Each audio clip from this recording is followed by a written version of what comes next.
Hey, so for today, we'll be looking at an implementation of an array or a linked list. This is called a stack, where you can literally visualize a stack of plates or a stack of books to better understand it. A stack is simply the way you group your objects in an array or a linked list.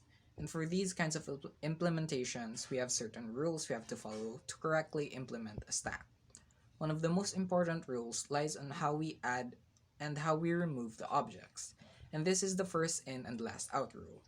Putting in the first item gives you your first element in your stack. Putting another item means putting it on top of the first item, and the third item goes on top of the second one.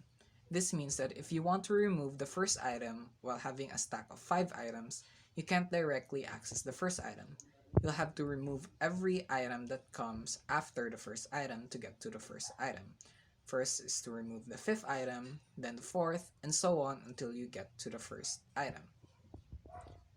So there are also different methods to stacks. We have insert, which inserts an element by placing it on top of the stack. Remove, which removes the top item of the stack. So if you only have one item in your stack, that item is the top element. Size, where we can check if the stack is empty or if it is full. Peek, where we can check the top item of the stack without removing it. So this is a real life example using stacks. This back button lets you get to your home screen or your home page, but it goes through the apps and websites that you've gone through before.